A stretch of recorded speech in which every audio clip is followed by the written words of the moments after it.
Okay, naitwa Calystus Wafula.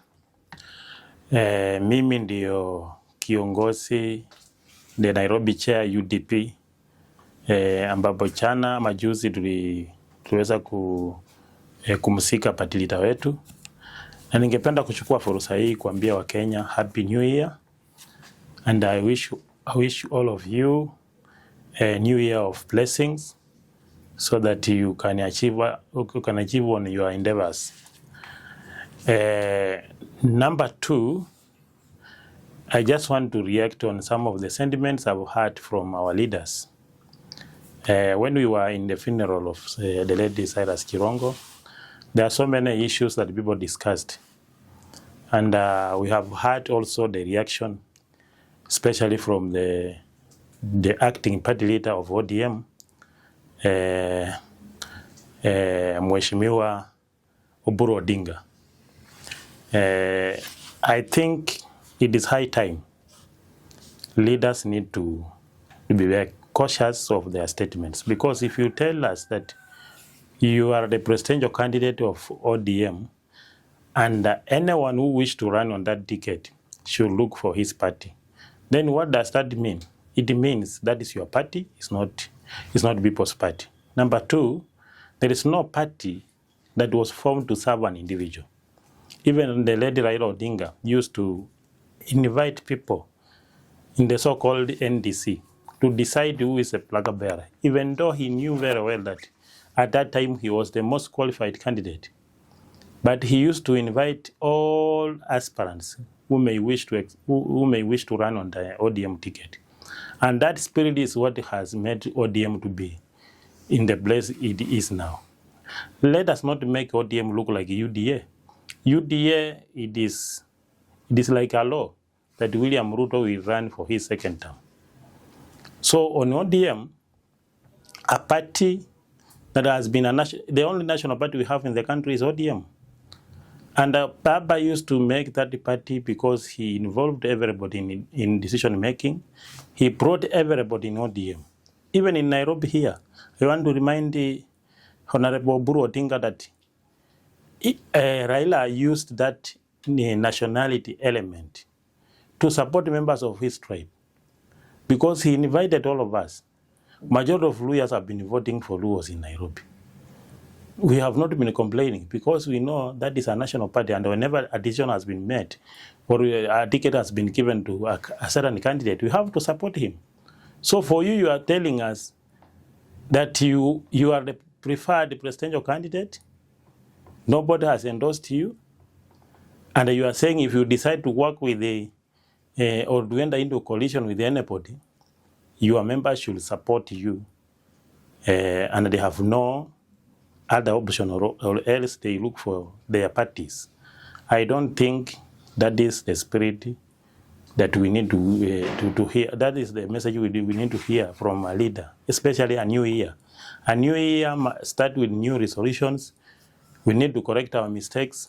If you have been divided, we need to look for means to be united. If you have issues with your Secretary General, then you could have as well told the country that we are going to find means on how to discuss or to solve some of the issues.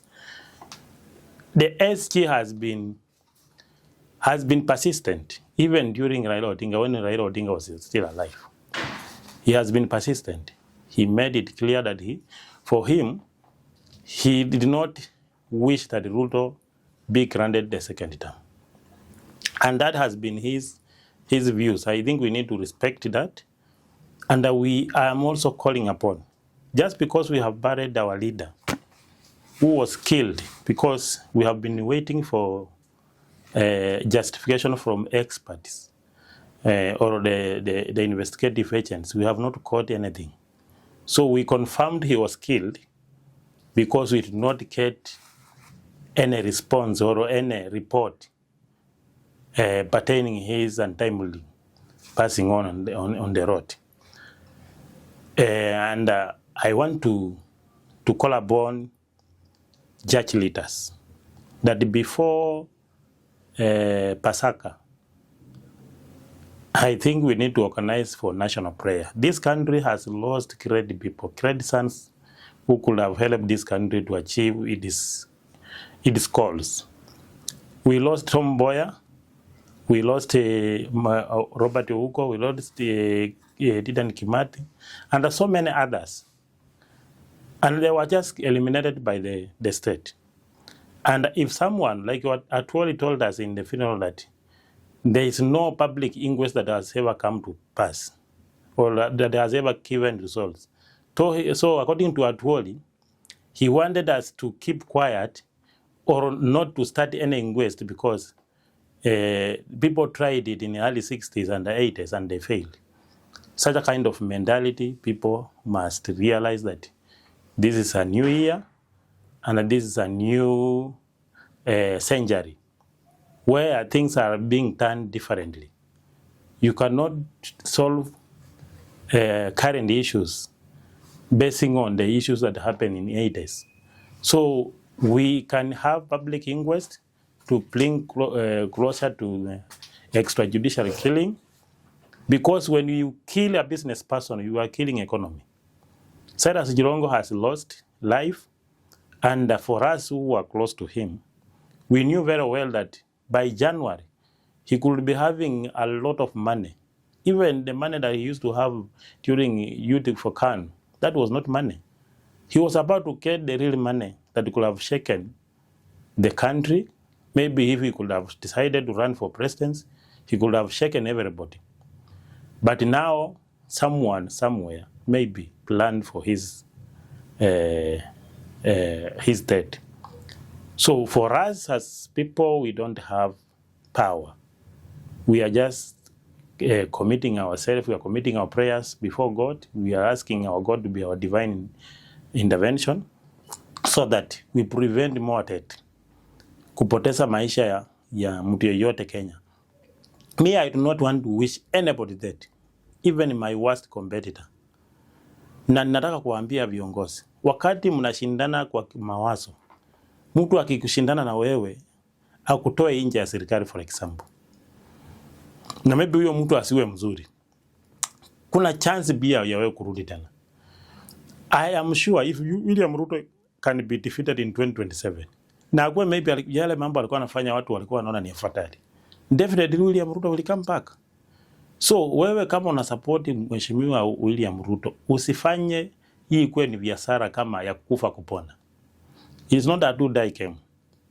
He can be defeated, he can come back. Maybe if we get a candidate like Achakwa mwenye anapenda ukabila, aendeleze ukabila, watu watasema tu wacha Ruto arudi. Right now, if you give Kenyans a chance to elect Uhuru Kenyatta, we can even vote for him without asking any question. When we were in the funeral of General Cyrus Jirongo, our party leader, Musalia Mudavadi came with the helicopter. And when he came, many people thought it was Uhuru Kenyatta. So people were standing waiting to receive a leader. When they saw Musalia Mudavadi, they sat down. They were very disappointed. Then later on, Uhuru Kenyatta came. We had cheering all over. All people were cheering Uhuru Kenyatta. And we were in the middle of speeches. So that one speaks more to the leader. What has he done to the people that even in your home area, in your village, people cannot recognize you? Walikuwa wanatembea, Musalia anaingia tu kama mganga. Anaenda anaketi, hakuna hata mtu anafiri kama mtu ameingia. Unapata mtu kama Haruwala akiingia watu wanachangamuka. So ni nini hiyo mnafanya mpaka watu wanawachukia? Mimi nataka kuambia mheshimiwa Musalia Mudavadi that the debate about constitutional amendment is what made people to even to start having that conflict with you. And there are some things that you cannot start. You can't just start a debate from any angle. People are mourning the late Cyrus Jirongo. Then that is the time now you are starting a debate of the constitutional amendment. So for you, it was happy to talk about issues of national importance than mourning your brother. Na wewe mwenyewe uko na matanga, watu wanafaa kunini. La mwisho, Atwoli pia ameongea maneno ya upuzi. Amesema ati Waluya, sisi president rais akikuja upande yetu, msiongee mambo ya maendeleo. hadi sisi tunyamaze, tusionyeshe mkeni ya kwamba tuko na shida. Hatukikaa hivyo mtadharauliwa. Anataka si tunyamaze because yeye Mudavadi na Wetangula wameshika. Na mimi nataka kuambia mzee wa Atuoli, rais Kenya ako na nguvu zaidi. Usituambie mambo ya budget kwa parliament. Is the president is the one who decide where to take majority of the projects. That's why unaangalia Sayata Central Kenya anafanya tu project for BR. It's not doing really projects the way Uhuru Kenyatta used to do. So we are saying, don't tell Westerners or Luyas that not to beg for developments. They are begging because that is a routine, and everybody is begging, and we know who are getting those developments. We are not getting those developments. We are not getting it because William Ruto himself, he doesn't value Wetangula, he doesn't value Musalia, he doesn't value you at Woli. That's why you are there, but he can't do anything for your community. But for ODM, Senator OBURU Odinga, what he said yesterday will divide the party. Na mimi kwa sababu si mwanachama wa ODM, otherwise ningekuwa nimeanzisha mchakato ya kufukuza OBURU Odinga. ODM watafute kiongozi ambaye atawaongoza, kiongozi mwenye akona tajriba kama the lady Raila Odinga. OBURU Odinga right now, he has proven to be someone who is not qualified to lead a national party. Na wakiendelea hivyo ODM kupata hata MCA Nairobi itakuwa ni shida. So don't divide ODM to an extent. Even if you support President Ruto, you will not be helping. Thank you.